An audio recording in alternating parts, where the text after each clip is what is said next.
There are two dates that are very important for every pregnancy. The first is the estimated due date or estimated date of delivery, and the second is the estimated gestational age. Knowledge of these two dates will enable the pregnant woman and the expectant father to plan and prepare themselves for the birth of their baby. Also, to the attending health professional, knowledge of these two dates will help them to plan or monitor the growth of the fetus or the growth of the baby, as well as the health of the pregnant mother. My name is Dr. Godwin Obono. You're welcome to this channel, Medical Science Lecture Room. In case you find this video of value to you, please like the video, share it, subscribe, and turn on the notification button so that when new videos are made, you'll be first to be notified. Let's begin.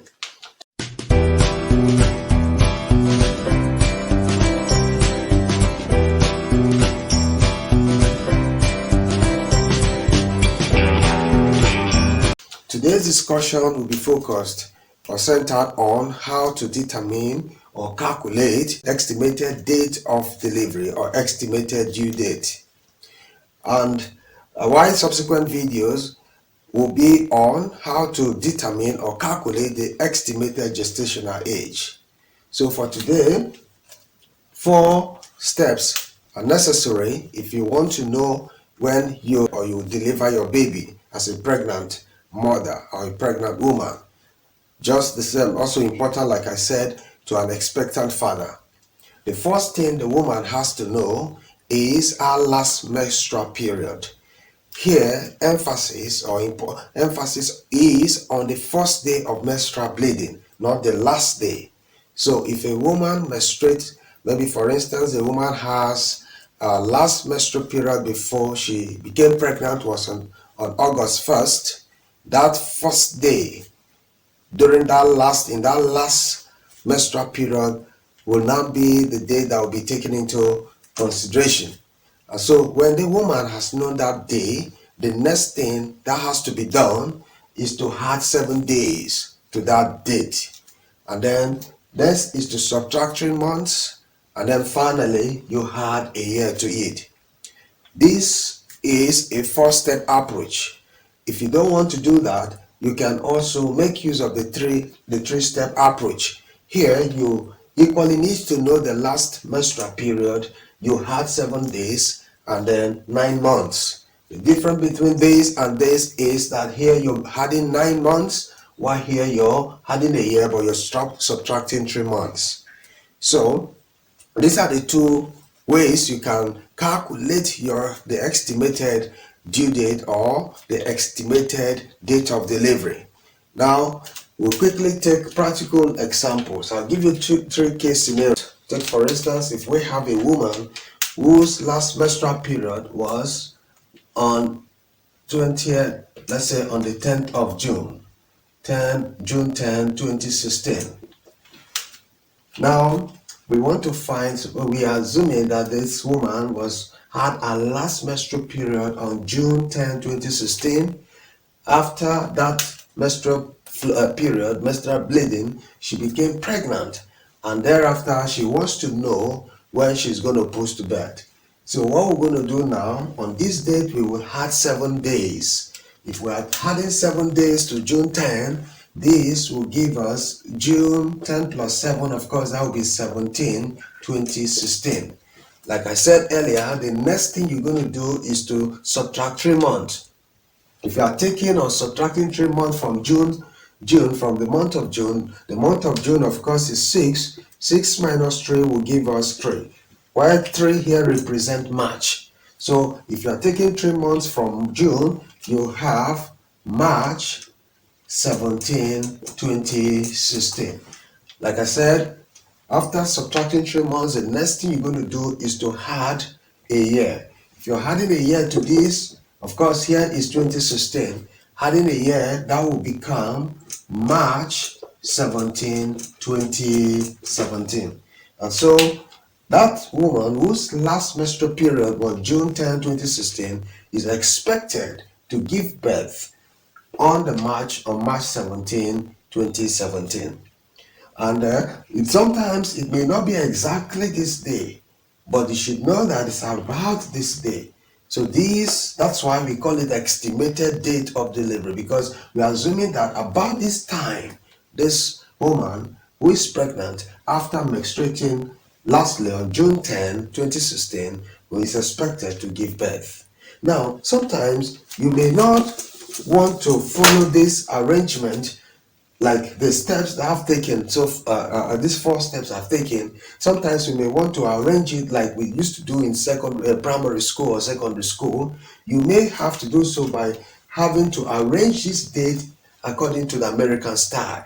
American style of date arrangement is month followed by day and then year.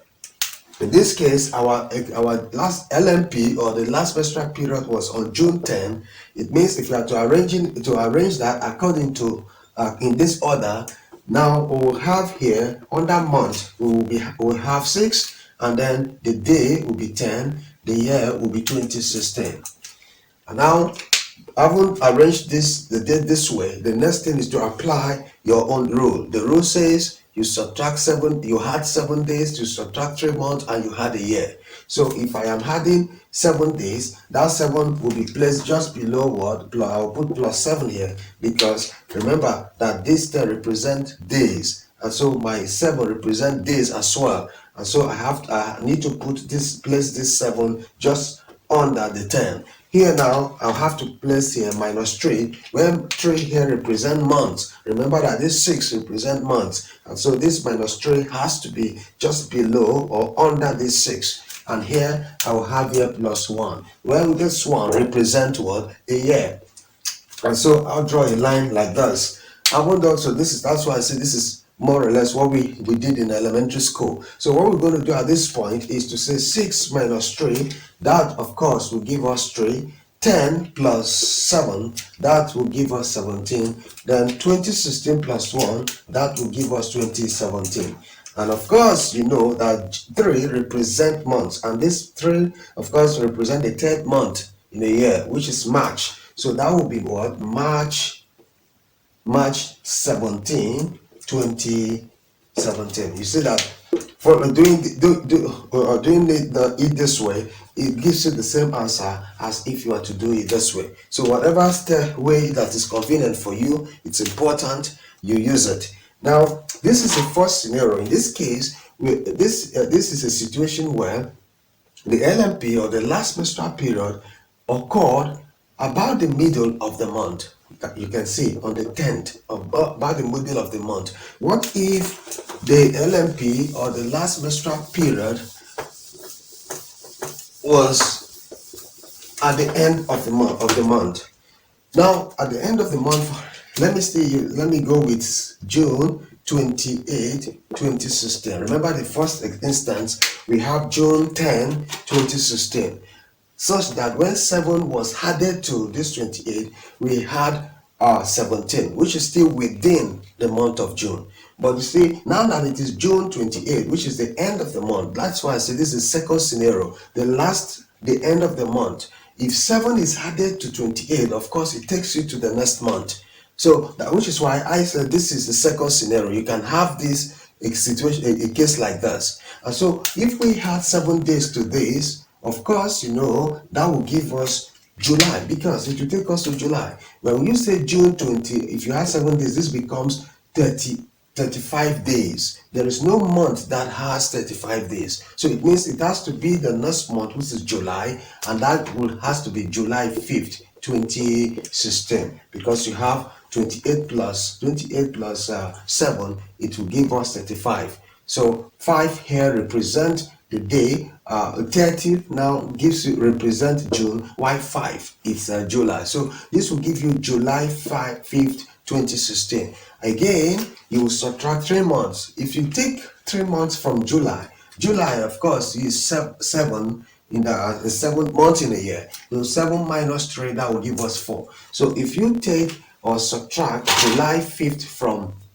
3 from July, you will have April 5th, 2016. Now, again, you had a year. If you had a year to this will give you April 5th, 2017. Simply put 2016 plus 1, and that will give you 2017. So the expected date, or sorry, estimated date of delivery of that woman will be April 5th, 2017.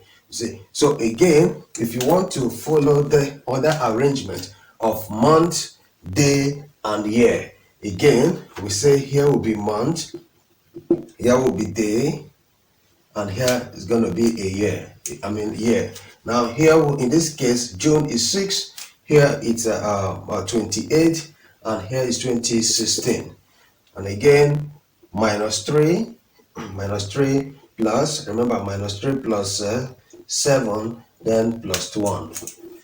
6 minus 3 again, that will give us what? 3. And then this plus this, that will be what? 35. 35, and this will give us 2017. Again, I said earlier that there's no month, of course, everyone knows, no month that has 35 days. So for us to have here the total of 28 plus 7 to become 35, there will be no month, there is no month with 35 days. So this simply tells us that this 35, if you put it this way, 30 plus 5, this of course 30 plus 5 is 35. This 30 represent the month March. It's represent the month, but why this 5 represent this in the next month. And so, of course, at this point, it's important for you to know those months that are 30 days, and those months that are 31 days, as well as the month that has 28 or 29 days. Of course, 28, 29 days, we find it in February, while the 30 months are usually 4 months. We have April, we have June, we have September, November. These are months that have a total 30 days of 30 days. So for June, since we are dealing with June, the total number of days in June is 30. So that's why we are having it 30 plus 5. Supposing this is a month that has 31 days, so it would have given us 4 here, 31 plus 4. You see, so but in this case, June has 30 days, so it has 30 plus 5, and then that of course equal to 35. Then this 30, please know, is represent the days in this month. Of course, this month is March, so 30 represent the total days in the month, the month that had the third month, which is March. So this 5 represent the days in the next month, and so that will give us the this is March. The next month will be what? April. And so we have April 5th, 2017. So remember that if you're not using this method, you can use the other the 3-step approach, where you had 7, your last menstrual period, you had 7 days, you had 9 months. When you do so, you will arrive at the same answers. Now this is the second scenario. We also have another case where, or situation where the last menstrual period may occur at the beginning of a year, Now let's take an example of that. Now, supposing the last menstrual period is on January 5th, January 5, 2016. And see here it's on the beginning of the year. Now again, the rule says you had 7 days. If I'm adding 7 days to this, if I had 7 days to this, 7 plus this, of course, that will give us 12. That will be January 12, 2016. If you add 7 days to this, that will give you January 12, 2016. Then the next is to take away or subtract 3 months. If you have to subtract 3 months from January, it means you have to go. It will take you back to the previous year. You have to go. It will take you back to the previous year. So you now have October, because October, November, December, January. So the months will be October. So you're going to have October 12, 2015. Remember, we said the previous year. You see, so sometimes you may say January is 1, the first month in a year, minus 3, and of course that will give you minus 2. Minus 2 in this case, there is no month that is minus 2, but here you need to know that this minus tells you the previous year. and then this 2, it means go to the previous year and remove 2 months. And so if I go to the previous year and remove 2 months, if I go to the previous month and remove 2 months, I will definitely have what? October. So October, November, December, January. So that's why we're having that. So now the next is for you to add a year to this. Adding a year to it, that will give us October 12, 2016. And so the estimated date of delivery of that woman whose last menstrual period is January 5, 2016, is expected to be on October 12, 2016. Now, and of course, this agree with the fact that if a woman whose last menstrual period is January 5th, 2016, it's expected that woman will give birth that same year. Of course, the woman will give birth that same year, because normally the length of pregnancy, or the length of pregnancy, a normal pregnancy for the layman is 9 months, but medically we express it in weeks. So it has to be between 38 weeks to 40 weeks, or about 280 days if you're expressing it in days. So in months, of course, 9 months to layman. So 9 months within a year, it means that if the last menstrual period is on the 5th of October, or if the last menstrual period is on January, then 9 months to that delivery must be within that same year. You see, that's why you see January and the same year, October. By October, that pregnant woman is expected to give birth. But if the last menstrual period was about the middle of the year, you expect that that woman will give birth about the following year. And that is what we saw when we use when we consider the example of June, and the example of June 28 and June 10. So at this point, I also want us to know that this rule, one may ask, what is the reason? Are we minusing, subtracting 3 months and adding 7 days, and also as well as adding a year? It is that there was an obstetrician, a German obstetrician, who did a study many years ago. She was the one who came up with that rule. And so that rule is called Nagel's rule. Nagel's rule. Nagel's rule. So all what we have been doing is simply application of Nagel's rule. Like I told you, he's a German specialist and obstetrician who came up, Frank Nagels. His name is Frank Nagels. So please take note that what we have simply been doing is the application of Nagel's rule. At this point, I want also to remind you that another video will be made on estimation of gestational age group. So if you find this video of value to you, again, subscribe, again, share the video, also like it. Thank you.